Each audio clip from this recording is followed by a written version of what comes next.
La situation dans les Niayes est plus qu'alarmante et nous interpelle tous.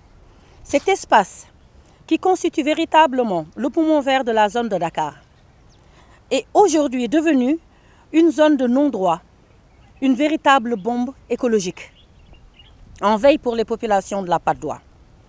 Elle a connu d'importantes modifications liées à la pression urbaine, marquée par des remblais, des constructions et des établissements divers installés directement dans la zone humide. La zone des Niayes se caractérise par une occupation anarchique de l'espace qui plombe les activités des maraîchers.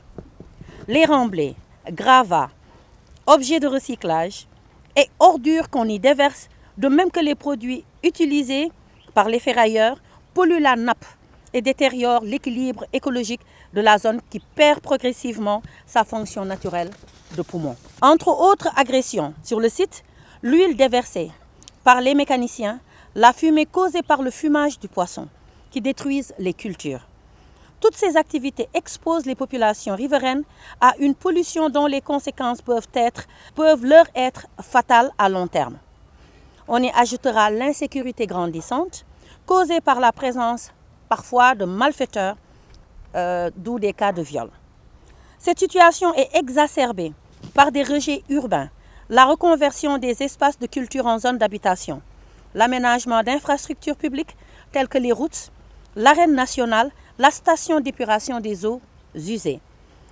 Aussi, la zone amphibie s'est rétrécie du fait des aménagements, des remblais, opérés par les attributaires de baux, titres fonciers et autorisations d'occuper à titre précaire.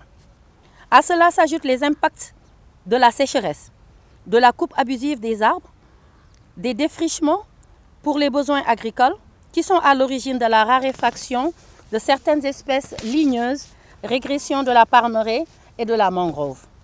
Nous lançons un appel solennel et pressant aux autorités, notamment au président de la République, au maire de la commune de Patte d'Oie et aux conservateurs de la zone des Niayes pour mettre fin à cette anarchie qui n'a pas de qualificatif et préserver notre environnement. Certes, une sommation a été actée. Une opération de déguerpissement prévue le 25 novembre 2020, avec une opération de déguerpissement prévue le 25 novembre 2020, mais la procédure reste sans suite.